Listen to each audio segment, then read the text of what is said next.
to y'all after my intro. Okay, here we go.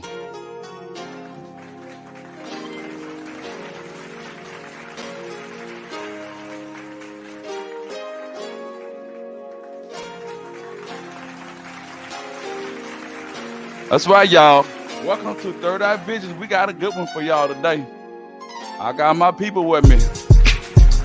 Welcome to Third Eye Visions, where we motivate the blind, stimulate your mind, and welcome all kind. We got a very interesting topic: the benefits of proactive versus reactive. And I got some people in the house, dog.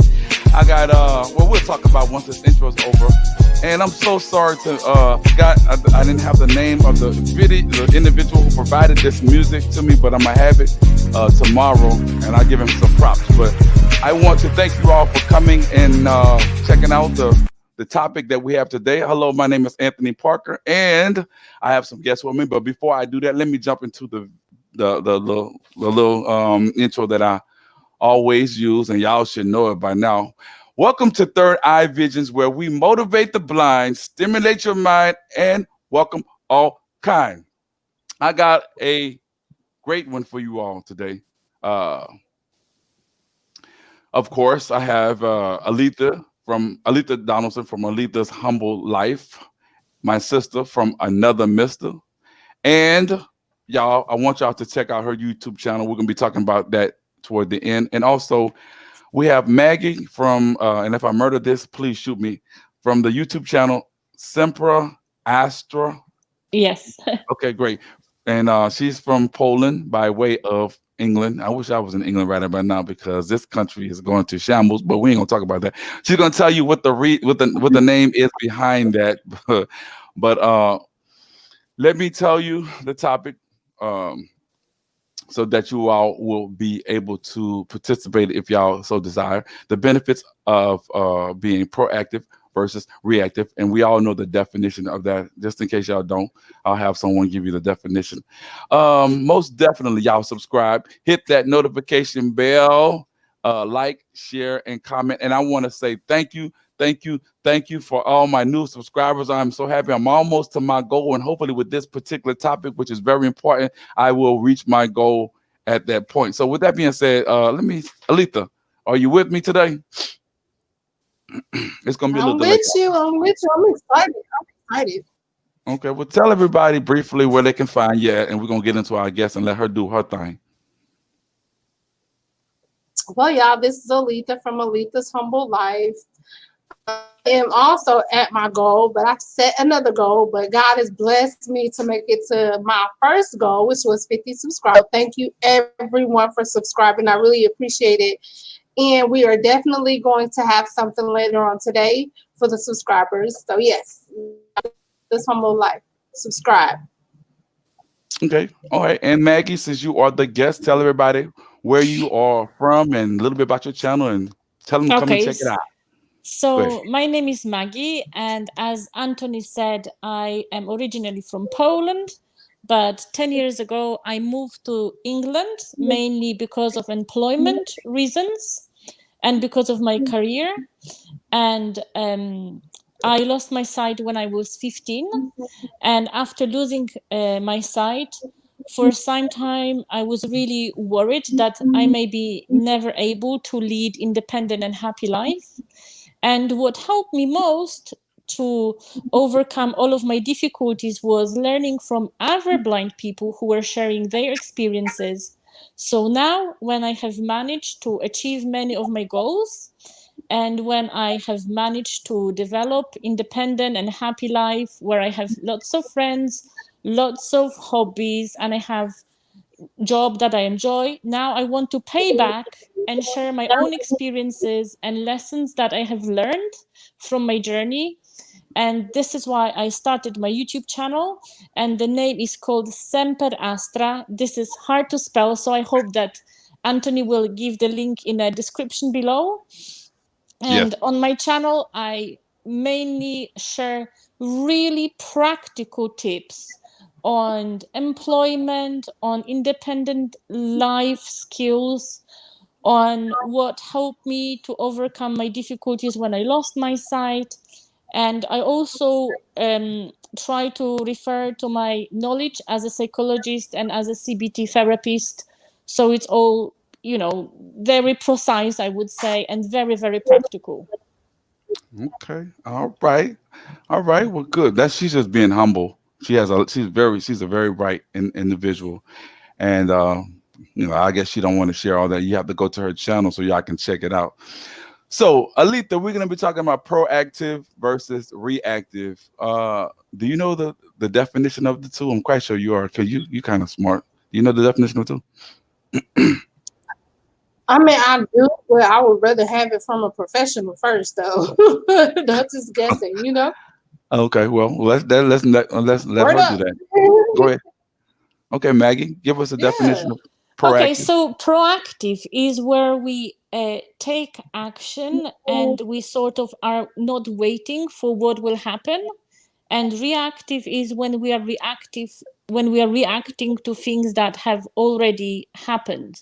So today we're looking for an answer, whether, and we're trying to think whether there is a definite answer to this question, really. Okay.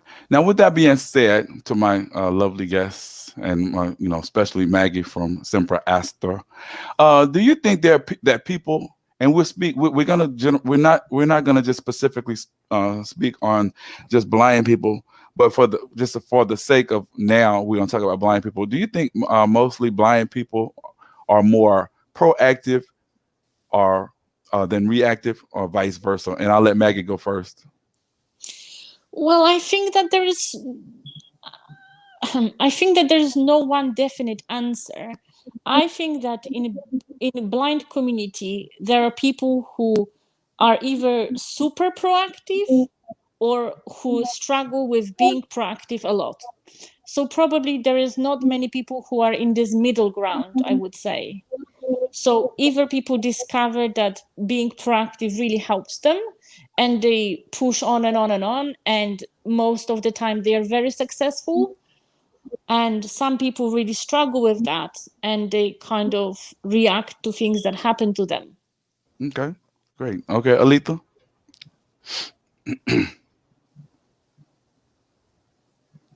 Um, I guess I would say,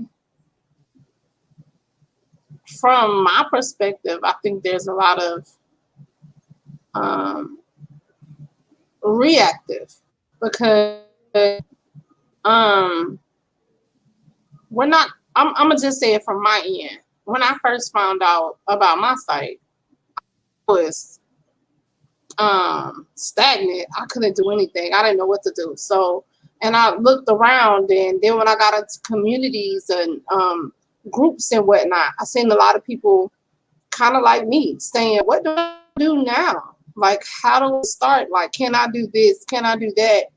And question themselves a lot. So I would say reactive more than proactive because getting the news and finding out and dealing with you losing your sight at later on in life is kind of hard for you to kind of swallow and deal with. So yeah, that's what I would say. Okay. To me, I mean, it's kind of rough. And watching a lot of people, I deal with a lot of people that um don't have their sight, and it's kind of rough for them. And they were in the same place of not knowing what to do. Okay. That's a good answer. Now, Maggie, do you think that there may be a cause for blind people to mainly to be reactive because they are unaware? And the second part is, if you have lost your sight earlier in life, like myself, you know, I'm a proactive person, but that creates a difference between a proactive blind person as opposed to somebody who's reactive. You follow what I'm saying? Yeah, well, I would say that, you see, blindness is having an impact on every single aspect of life, on mobility, on communications, on independent life skills, on everything. So because it is such a massive impact, I think that it is easy to become overwhelmed And it is really hard to break through and to kind of switch over from being reactive to being proactive. And I think that the fact that actually blindness is what I said before, impacting on every aspect on our life, it is very difficult to find this middle ground that is probably most useful. And what I think makes me personally proactive is, I will use a metaphor here, that in my life I discovered that I have to be totally like passive, do you know what I Mm-hmm. mean? And just Yes. wait for things to happen, Mm. or to jump to a deep end and kind of keep pushing and pushing and pushing. I just can't float in life, you see, because we don't have this option, just things just figure themselves out, you know what I mean? We Mm. cannot just go and work in McDonald's or go and babysit or whatever. We either have to have a goal and work towards this goal, or basically be on benefits. Do you know what I mean? There is no middle ground for blind people, I feel. That's great. That's a great That's right. perspective. What do you got to say about that, Aleatha? So yeah, I was thinking while I was talking, I guess I'm more proactive now, right? I know that now. When I first found out, like, lately when my vision started dimming, Mm. um, then I was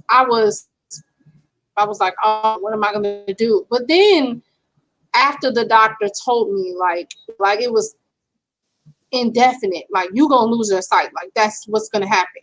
Then I was like, I have to do something. I have to do something. There's something I have to do. I have to do something in order to get some answers. I have to find some solutions. I need to ask questions. I need to find people that can help me. And that is what my channel is about. That's what I do. And people that don't have answers, I try to get those answers for other people that may be having issues with their vision as well. Mm. So I'm more proactive now than I was in the beginning, because I felt the same way, what you were saying. I can't be stagnant anymore. I have to get up and I have to figure out what can I do to do now. For as I have a little sight left, so I'm going to use what I have now, before my vision is gone, to Mm. do some things in life, and accomplish some things in life. Is like my number one priority. Pushing myself harder than I've ever done before. And I do something that I know to me has value and worth. Mm. Okay. You know, I also was thinking, Anthony and Alicia, that probably sighted people who are losing their sight, and when they were sighted, they were reactive. After losing their sight, they are likely to become more reactive. But people who are proactive as sighted people and they lose their sight, they will probably become even more proactive, Great point. That's a great point. because sight loss is putting everything on Yeah. edge, and then you will tip one way or the other. And I think that what makes us proactive or reactive is, for instance, whether we have dreams and goals. That's true. Because if I didn't have dreams and goals, Mhm. for me there would be no point to make this effort, for me to move from Poland. And I have to say that I moved on my own. I don't even know how I Mm. did it. Do you know what I mean? I was Mm-hmm. 29, and because, well, when I lost my sight for a few years, I couldn't decide what I could do. Yes, it was very hard to find a pathway. So initially, I did English studies. And then I realized that I don't want to teach English. That would be hard for me. So I decided to do psychology. And in Poland, you do psychology for 5 years. And in the fourth year of my psychology studies, some of my professors were saying, well, you can study it, but we don't think you can work as a psychologist in Poland. And I Mm. was like, what? We are having this discussion now after 4 years of university course? And then I Wow. applied for Erasmus Socrates program, and I said, okay, I have no energy to struggle here. I just have to go somewhere when the pathway is already made for this. Mm-hmm. And I just came here on a scholarship initially, and I was really lucky to meet many people who supported me here, and who introduced me to the working life, you could say. But this is only my dream who that pushed me so far, if that makes sense. I would have Yep. never done it if I didn't have a goal. Yep. So I think that having goals and having dreams will help everybody to become proactive, and also remembering that we can only achieve the goal by making tiny steps.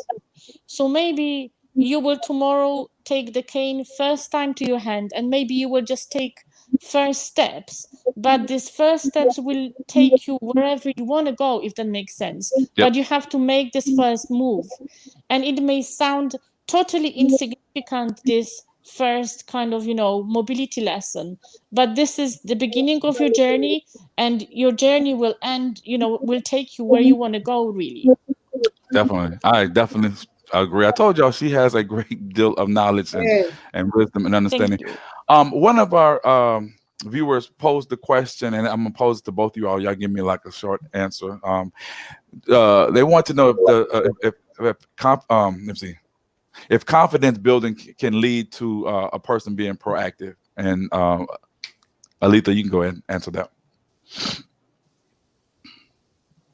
Absolutely. I definitely believe that. I think that's where you should start first. That's the first thing to me. That's what happened for me. I had to build my self-confidence and self-esteem and all type of things. I've always been a positive person though. Like I really, really don't like to be down. I don't, think the extreme negative. I've always type of person to see the glass full, not half full. I always see Mhm. it full. So building my self-confidence happened was like my first thought. Like, I'm gonna do this, like anybody can get through this and deal with this and use this as Mhm. something that could help other people and themselves. It's me. And so yes, I absolutely do believe building your self-confidence leads to proactive. Okay. I do. All right. Yeah, Maggie, go ahead. definitely. I totally agree. And I also wanted to add to what Alicia said, that confidence, in other words, is our predictions of about the outcome of our actions. So basically, people who have low confidence, low self-esteem, always assume that things will go wrong, and people who have accurate self-esteem, accurate confidence, they know that things can go either way, bad or good, if that makes sense, but Yes. they are happy to test these beliefs, and they are happy to try. So I would say, whenever you are planning to do Yes. something, never assume that it will go wrong. Always give yourself a chance, try and test this belief. And if one thing doesn't work out, then try 10 more things. In England, there is this saying that it's good to keep fingers in many pies. And I think that blind people should always do it, because maybe 20 things will not work out for us. But in the end, something will. So this is why it is worth doing this. Great point. Great point. And I too want to add that as I mentioned earlier, I'm a proactive person, and I don't want to make the show about me. But the thing of it is, I've since I've been in in these where the YouTube streets and just going on Facebook, I've noticed that there are even groups. When we're talking about proactive and reactive, there are groups that are set aside for people who complain a lot, blind people who complain a lot about certain things, and I just can't believe that they have people dedicate groups for specific reasons like that. Like I'm blind and upset, or I'm blind and furious, or something to that effect. But the thing of it is, I never thought that there were people who actually create groups like that, and that creates a sense of pittiness for many blind people, and the stigma that we already Yeah. have. It kind of makes it look bad. So I kind of with working with people like Aleatha and finding people like Maggie and other individuals, I kind of like want to go towards that direction in terms of the people who are actually putting out that great energy and being proactive and what have you, as opposed to getting into these different groups and feeling pity for yourself. Y'all want to comment on that, Aleatha?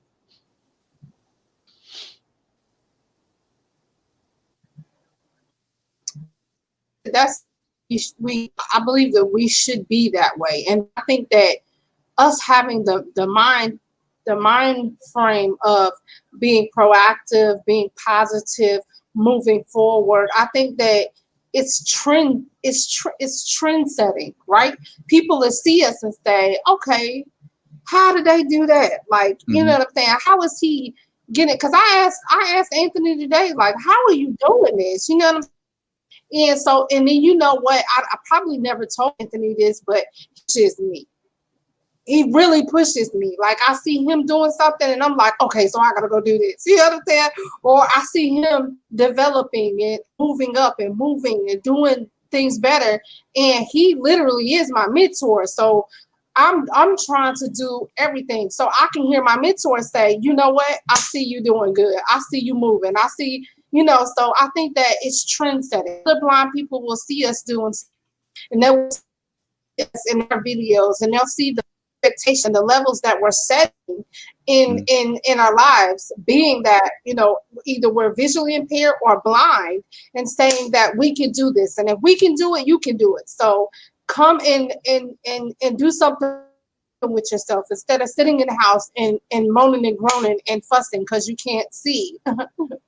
Okay, great point, Maggie. There's more to life. To be fair, Anthony, I don't know personally too many people who would be, you know, blind people who would be feeling sorry for themselves. Maybe because, you know, maybe because I work full time, so I don't go to like daytime groups and stuff. So I kind of, when I meet people like you and like Aleatha, do you know what I mean? People who do something. But I would say that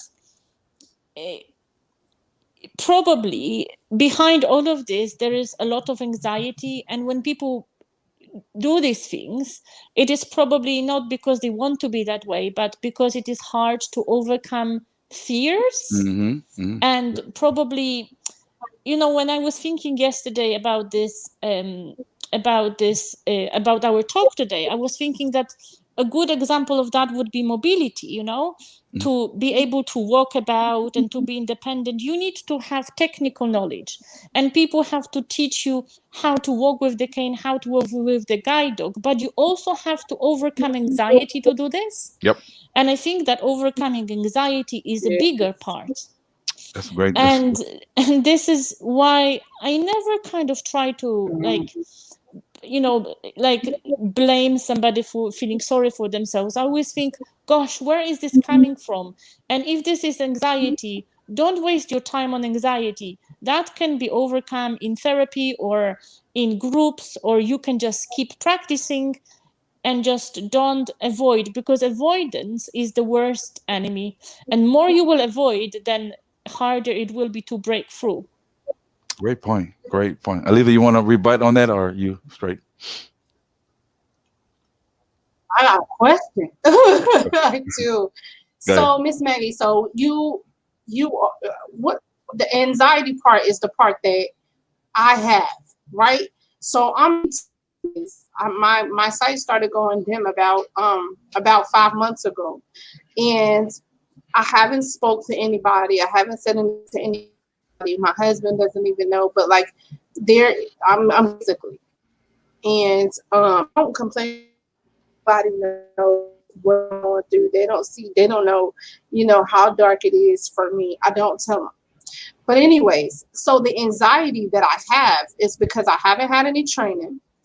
I don't know how to cross the street by myself. I don't have a cane. I have to do this training. I'm waiting on a counselor. But the anxiety is real, Miss Maggie. Like, just going to the store, even if with my son, crossing the street, my heart beats so fast. Like, it beats so fast. Having someone to have to do, you can't see. You know, we to go get some seafood, and I don't like being around people because I don't like people, you know, I don't bump into anybody or anything like that. What can I do? And what can I do as a person? I'm gonna go through the training, but right now I still have that terrible gripping anxiety. What can I do that will help me to overcome that right now before the training? Because I would say that, first of all, I would say don't put yourself in risky situations. So if you don't see well enough to cross the street without the training, I wouldn't do it, if that makes sense, because the safety is priority. And second of all, if I were you, Mhm. and although you don't have any training yet, I would probably, I'm just now talking on the practical, not as a CBT therapist, you know what I mean? Because this is too short conversation to give like therapy answer, if that makes sense. But on a Mhm. practical Mhm. level, Mhm. I would Mhm. get myself a cane to give other people message that I have a sight loss problem, so people are aware of the fact that you may not notice what they do, that you may not notice that they are, I don't know, waving at you or trying to give you a hand or whatever, even that the cars are aware that you are visually impaired, because we need to be this is actually about our topic, we have to be proactive in communicating our needs and our limitations, because other people are not mind readers, you know what I mean? They don't know that we may have a problem, especially if our eyes look normal, and then they can just think, oh no, I don't know, you know what I mean, this person is just awkward. So I would kind of make this communication like open and obvious that there is a sight loss problem, and then I would wait for the training with mobility skills, because, you know, as I said, safety is like crucial here. But in the meantime, I would do everything step by step, and, you know, regaining independence step by step by little tasks that you will kind of retrain yourself to do independently. And if the anxiety is overwhelming, I would reach out for help. And I am big advocate for CBT therapy because it is very practical, very goal orientated, and basically there is no point to waste time on anxiety. It can be overcome, and definitely CBT can help with this. And I believe that every person who is going through sight loss should have some CBT sessions just to overcome the fear, if that makes sense. That would be more than anything. I don't know if Yes. that answers your question at all, because Thank this you. is a broad question. So I'm Yes. sorry if that Yes. doesn't answer the question. You know, the main thing for me, Alicia, It does. I don't know whether Ma'am, you have thank this you. issue, but I know that many people who are losing their sight, they are trying to delay this moment where they start using cane. True. And I think that this is this is counterproductive, because I remember when I was sighted, I know I was seeing somebody who didn't have the cane but they were blind. It always took me a while to work out why this person does not wave back at me. You know what I mean? Why this person is not smiling back at me? You know, and I was thinking that they are weird. Do you know what I mean? And I think that it is better to look blind than to look weird. I hope that, you know, I hope that it doesn't sound offensive, but this is how sighted people sometimes may, you know, have misread the signs, you know, nobody, and they don't have to guess that we are blind. How would they? Do you know what I mean? How would they? That is a. Mhm. Let me see. You have anything to say about Alita before I jump in? Hmm? No, go ahead. Okay, that's a great point. What she just said. You covered a lot of things because that some blind people do have that. May have. I'm not. I don't want to generalize. There are some blind people who feel that. Well, look, man, I don't want to go out in the world because I feel sorry, or I don't want people to know that I'm visually impaired, or I'm nervous, or whatever. That, in the sense, and talking about passive and aggressive, or proactive and reactive, that is definitely one of the reasons, or could be one of the reasons why people or blind people are not more proactive as they should, Yeah. because they don't want to. Look, just accept who you are. I mean, if you are in a wheelchair and blah blah, you can't hide it. You know what I'm saying? Just say claim whatever it is, and then that way you'll be able to move forward. Because as long as you, and I'm not saying it to you, Aleatha, but as long as you hide it and put it under the rock or whatever, you're gonna lose time. You're gonna not be able to progress or whatever, and you're gonna be reactive. You're gonna wait for them to pass things for blind people. You're gonna wait for them to develop things for blind people. You're gonna wait for them to open situations for blind people. No, you want to be a creator. So accept who you are. You know, whatever the case may be, you accept it and move on. If I gotta use a cane, whatever. If I gotta use some big thick glasses to be whatever and go and read, I'm gonna do just that. And I know it sounds easy for me to say it or whatever, or for us to say it, but people who don't have that confidence, you have to develop it unless you're gonna stay under a rock for whatever. Yeah. Maggie, you want to comment on that? I just wanted to say that I remember once when I was still sighted, I went to church, and like there is a part in the church service where you are shaking hands with people around you, yes? And I stretched my hand to somebody, I think it was a woman, and she didn't give me her hand back.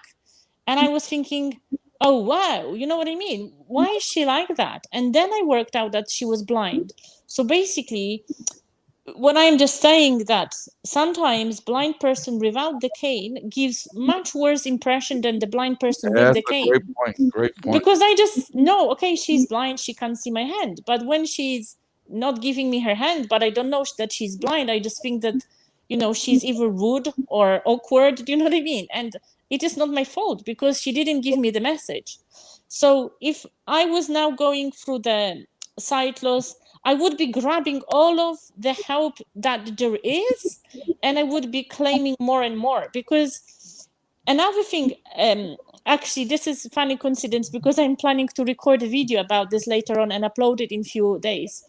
But for me, what really helped when I was losing my sight, that my life was never put on hold. And I was very lucky to receive help straight away. So I didn't have this waiting time that Alicia has now.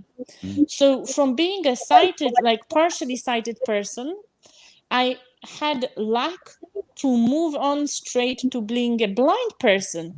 And actually, when I lost my sight, I was moving from primary school to high school. Mm. And my parents took me straight from the hospital to the high school that I was going to the blind school. And in that blind school, they organized for me a week where they taught me Braille and basic mobility skills straight away. Mm. So I didn't have to wait at all. So as soon as they gave me the cane, I never left the cane. And I never had this time where I couldn't walk on my own. Well, of course, I was only 15, so I wasn't traveling, across town on my own, but I could move between, rooms, across the street, like Right. basic things I could do. And I think that this waiting time must be terrible, this waiting time when you are in this limbo moment. Right. That's a great point. Aleatha? It really is. And I'm not ashamed of the cane. I don't have one yet. I mean, other people may be, but here I have to do what I have to do in order to be able to get around and somebody not having to tell me step up, step down, step to the left, to the right, turn, move back, or I mean, I have to myself. So it's not that I'm just now getting a chance to, because I didn't know anything about anything. Like I didn't know. Yeah. Like I didn't know about a cane, and I knew about a dog. Like you could get those things as a blind person. But as far as doing research years ago, which I should have, I didn't. I was like, it's gonna be a while before I end up having these problems, and it was not. And so, with that being said, I'm waiting on every. I'm trying to get it. I need. Breaking At home, even being able to be productive in that sense. I am trying as hard as I can. So yes, as soon as I get a cane, I'm using it. Okay. I'm ready. Like I'm and tired. And to some extent, People got Alicia, your anxiety is a normal reaction, if that makes sense. It is not like anxiety is disorder. It is absolutely normal to feel anxious when we lose control over things, and when you lose sight, you lose control over traffic. Basically you are getting less information, less feedback. So this type of anxiety is not, it's not so much anxiety disorder. It is natural reaction and natural need to survive. And anxiety is part of, normal emotions. If we didn't have anxiety, we wouldn't be protective over ourselves. Great point. Anxiety is like an alarm bell that is telling us you may be in danger. So I would say that until you get training and until you know that you are safe, Yep. appreciate the anxiety, because this is saving you. I would say this is protecting you. And let me say this. First of all, a young lady by the name of Vicky, who was one of my great supporters, say that getting support from different groups, Aleatha, is a good thing because she Yeah. lost her sight some time ago, and that also helps. But I also want to say that all this ties into people becoming proactive or reactive because of the anxiety and whatnot, and that can sometimes inhibit you if you are a person who wants to get out there.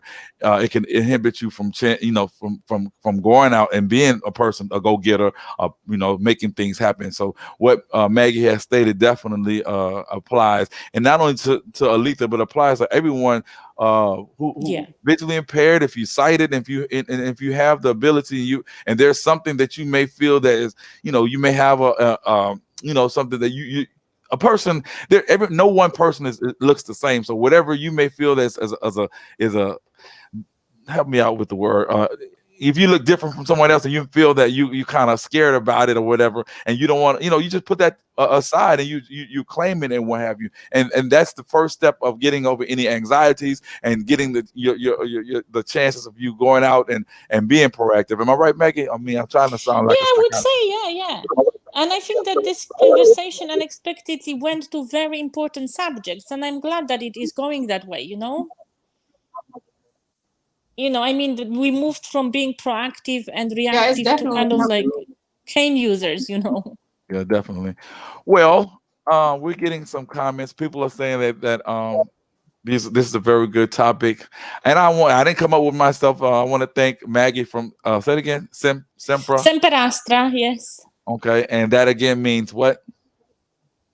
Oh, that the name of my channel can be translated. This is the Latin phrase, and I chose Latin phrase because my channel is bilingual. I upload every film in Polish and in English, so I have to record it twice. And this stands for Always Stars, and I chose that name because after I lost my sight, I started to experience phantom vision, which is called Charles Bonnet syndrome. And I always see stars. I mean, my mind always sees stars.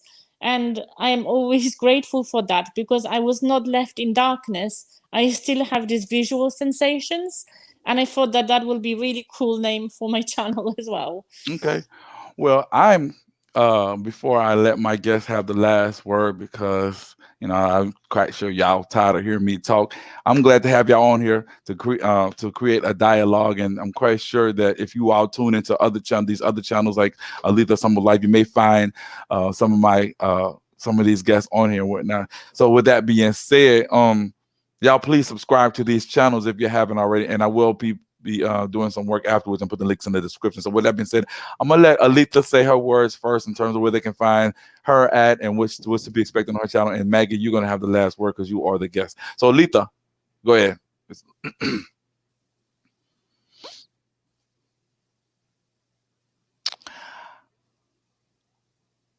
Aleatha. Hello? Maggie? I'm here still, yes. Okay, Aleatha probably dropped off. So with that being said, Maggie, go ahead on and tell everybody where you can be found again once more, and we'll close out. So I can be found on the channel Semper Astra, which is spelled Semper, and then second word Astra. But before we go. And before we finish, I wanted to thank you, Anthony, for inviting me. No problem. And that was a really interesting conversation, and you are a very inspiring person. Stop. And but I really enjoy Thank you so much. watching other interviews, and I really enjoy listening to what other people have to say. Do you know what I mean? And you are kind of even inspiration even for my own topics, for my own Stop. channel. Because no, but seriously, I want to say that sometimes when I, let's say, listen to some college students and I hear what they are saying, I just think, oh my God, I wish that they knew this and this. Do you know what I mean? I wish that they don't have to go through the same difficulties that I was going through. And I wish they didn't like wait with asking for help. And I really appreciate meeting Alicia today. She's also a very inspiring person. And sometimes I think, oh, does it even make sense to continue with my YouTube? It is still a very small channel. I don't have much time for it, sadly, because, well, I work full time, which is a good thing, but I don't have much time to develop my channel, which means, you know what I mean, that everything is moving slowly. But, meeting you today, and we met thanks to YouTube, kind of makes me think, actually, it makes sense, because this is the way to meet people, to share experiences, and to basically stay connected. Look, we would never connect otherwise, That's right. Anthony. You're from Louisiana, I'm from Poland, Alicia is from Florida. That is just crazy, and we are Yep. having conversation here.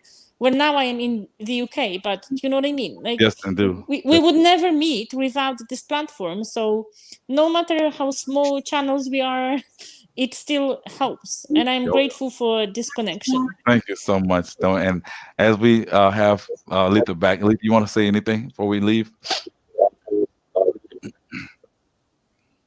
I'm so sorry that I got disconnected. I really apologize. But I've really, really, really enjoyed this conversation. Maggie, you are amazingly intelligent, and I'm so happy that he met you and we were able to have this conversation together.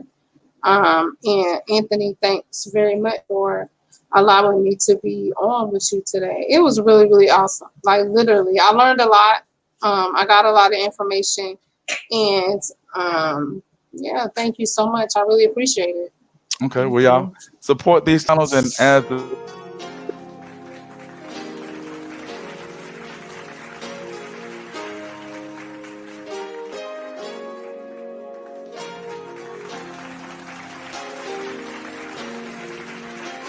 I want to thank you all for tuning in. Can y'all hear me out there?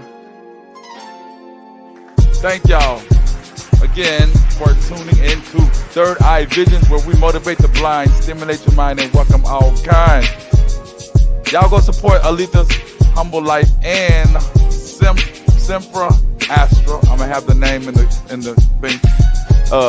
The benefits of proactive versus reactive, man. Let's get out and get something. Like my man from Goody Miles say, man, get up, get out, and make something happen. Ain't what he's exactly said, but that's the deal. Whether you're blind or we have any kind of impairments, man, do what you got to do to make it happen, man. Y'all with me? Love y'all. Y'all stay focused, man. Love is love, and continue to subscribe, man. Thank you for the subscribers, man. For real, for real. And I'm gonna end this thing.